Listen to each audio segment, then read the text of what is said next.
betul. Berarti semua orang yang percaya kalau minum racun nggak mati. Tapi konteksnya penginjilan itu yang Anda tidak tahu. Loh, konteks penginjilan. Coba dibaca makanya lagi. gini. Nah, apa ayatnya, Mbak? Bunyi ayatnya coba. Tidak, Baca. konteksnya penginjilan. Loh, nggak usah menghindar. Coba dibuka. Tidak usah, saya Loh, ya. Tidak usah. Loh, nggak usah sih. Tidak, gini, konteksnya penginjilan. Pergilah ke beritakan Injil ke segala makhluk kan? Coba iya. ke segala makhluk. Terus Jelas konteks penginjilan. Jadi siapa? terus. Ya, terus. Jadi siapapun orang Kristen yang memberitakan Injil, tidak peduli orang Mana ada yang memberitakan Bentar dulu.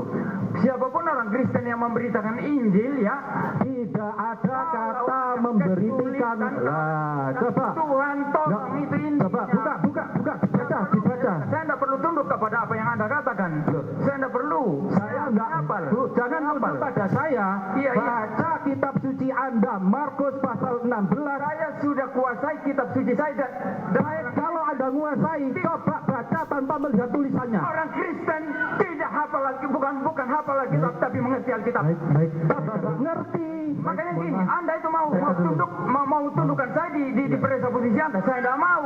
Loh, saya nggak menunjukkan, tapi yang jelas Anda sendiri nggak Tidak, sebentar. Ini jadi pendeta memalukan ini. Kamu yang memalukan. Loh, maaf, saya kan dulu. Maaf. Ini loh.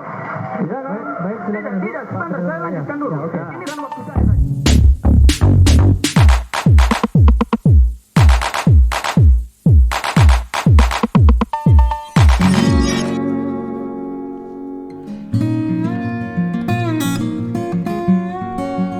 Assalamualaikum warahmatullahi wabarakatuh. Berjumpa kembali di channel Cendekia Muslim. Teman-teman sekalian, sebenarnya dunia debat lintas agama itu sebuah hal yang bermanfaat dan sangat menarik ya, sepanjang itu dilakukan dengan cara-cara yang santun, elegan, argumentatif. Dan dahulu sebelum adanya COVID-19 ya, kerap kali kita melihat tayangan perdebatan atau dialog lintas agama dari para tokoh-tokoh kristolog melawan para pendeta ya. Kita kenal seperti almarhum Ustadz Insan Mokoginta, kemudian Ustadz Nababan, dan tidak ketinggalan adalah Ustadz Masud. Pada debat off air itu ketertiban itu relatif terjaga ya. Jadi kalau untuk saling hujat, menghina agama lain itu relatif lebih terjaga. Karena dalam Islam sendiri bahwa kita itu boleh bermujadalah, wajadilhum billati hiya ahsan, tetapi harus menggunakan cara-cara yang terbaik. Dan pada perdebatan yang barusan aku tayangkan tadi ya, itu kalau tidak salah terjadi di tahun 2020 antara Ustadz Masud dengan Pendeta Muriwali Yanto Matalu yang diselenggarakan oleh AWF ya, Abdullah Wasian Foundation. Dan cukup seru ya, yaitu soal sebuah ayat yang dikenal sebagai ayat emas orang Kristen ya, ayat emas yang digambarkan sebagai bentuk keluar biasaan atau mukjizat dari ajaran Kristen. Karena pada ayat emas itu, Markus 16 ayat 17-18 itu ada satu hal yang cukup fenomenal ya, atau luar biasa ya, fenomenal atau luar biasa, atau sekali lagi itu bentuk mukjizat ya. Pada intinya menyebutkan bahwa tanda-tanda orang yang percaya itu ketika dia megang ular berbisa, bahkan minum racun maut sekalipun, itu tidak akan binasa. Dan mereka itu kalau mau menyembuhkan orang sakit cukup mengusapkan tangan di atas kepala orang sakit. Itu tanda-tanda orang percaya dalam ayat emas Markus 16 ayat 17-18. Dan Pendeta Muriwali Yanto Matalu ketika dimintai konfirmasi soal itu terkesan emosi ya, kemudian memelintir penafsirannya bahwa orang yang memegang ular dan minum racun tidak apa itu hanya konteks penginjilan. Di luar konteks penginjilan itu mereka tetap akan menanggung risiko yang besar begitu. Padahal di ayat itu sangat jelas bahwa konteksnya itu tidak hanya pada konteks penginjilan, tetapi juga untuk orang umum, karena redaksinya memang tidak ada pengecualian ya, tidak ada satu konteks tertentu, tetapi bisa dinisbatkan ke orang umum. Tanda-tanda orang percaya itu megang ular berbisa sekalipun atau minum racun maut sekalipun itu tidak apa-apa.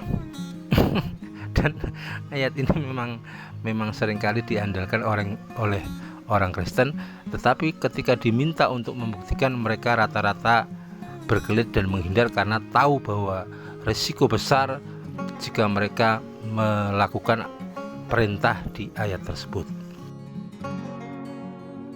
Christians can drink poison, Mark chapter 16, and not be harmed. Finally, it states that women must pray with their heads covered, 1 Corinthians chapter 11, and that a woman speaking in church is shameful, 1 Corinthians chapter 14. My question is, why don't the vast majority of Christians follow these rules? And if they do, I would like Mr. Wood, I have a vial of whiteout, liquid paper, highly toxic. I would like Mr. Wood to swig this bottle of whiteout. If he does not do it, then he does not agree that this is the Word of God, because he's a Christian, and Jesus says, according to the Gospel of Mark chapter 16, that he can drink poison and survive. If he does not do it, then he is admitting this is not the Word of God. If he does do it and he survives, I am willing to become a Christian tonight.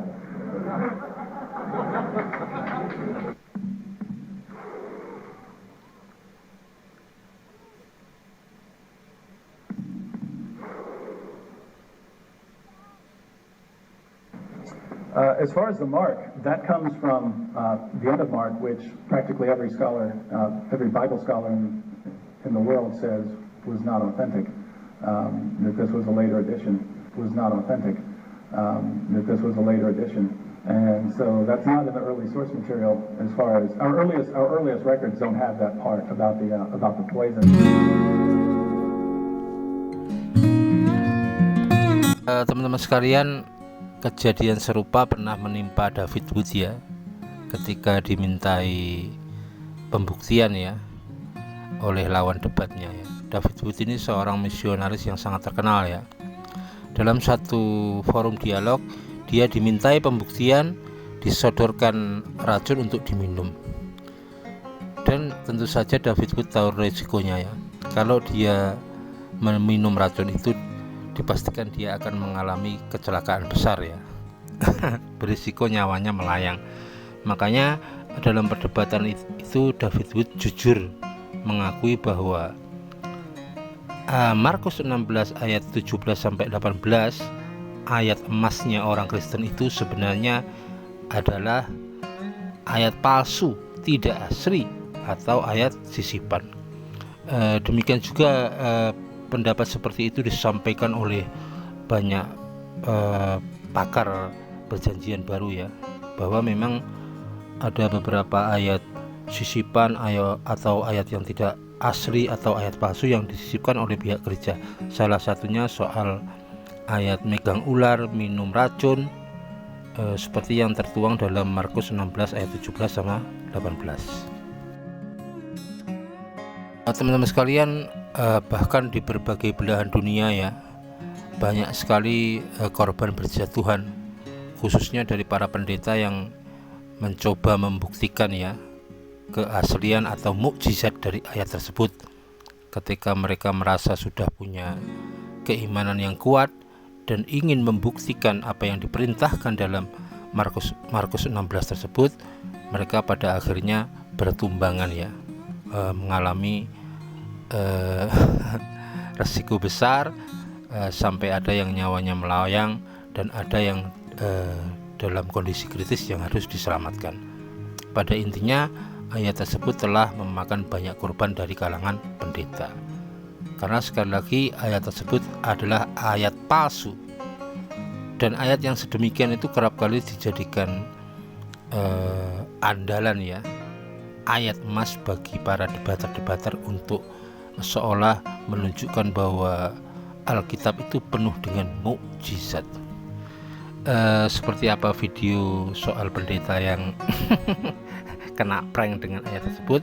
Kita simak video berikut, tetapi sebelumnya aku pamit. Billahi taufiq walhidayah. Assalamualaikum warahmatullahi wabarakatuh. Pamer mukjizat, para pendeta ini malah nyaris meregang nyawa. Seorang pendeta dari sebuah gereja di Kentucky, Amerika, memamerkan atraksi dengan ular berbisa dan mematikan di hadapan jemaatnya. Pendeta yang bernama Cody Kors ini merupakan pemuka agama pada sebuah gereja yang bernama Gereja Ular. Gereja Ular mulai muncul di pegunungan Appalachian lebih dari 100 tahun yang lalu. Sebuah kegiatan kebaktian mereka adalah atraksi dengan ularnya. Atraksi ini merupakan panggilan dari apa yang tertulis dari kitab suci mereka, sebagaimana yang tertulis dalam Injil Markus pasal 16 ayat 17 hingga 18 yang berbunyi, tanda-tanda itu akan menyertai orang-orang yang percaya. Mereka akan mengusir setan-setan demi namaku. Mereka akan berbicara dalam bahasa-bahasa yang baru bagi mereka. Mereka akan memegang ular, dan sekalipun mereka minum racun maut, mereka tidak akan mendapat celaka. Mereka akan meletakkan tangannya di atas orang sakit, dan orang itu akan sembuh. Bermodalkan Injil Markus pasal 16 ayat 17 hingga 18 tersebut, pendeta Cody Kors kemudian bermaksud membuktikan mukjizat iman di hadapan jemaatnya. Dan benar saja, ular berbisa tersebut benar-benar menggigit sang pendeta tepat di wajahnya. Darah pun mulai bercucuran dan mengotori kemejanya. Namun ia tetap bertahan dengan anggapan mukjizat akan tiba dan Tuhan akan menyembuhkannya.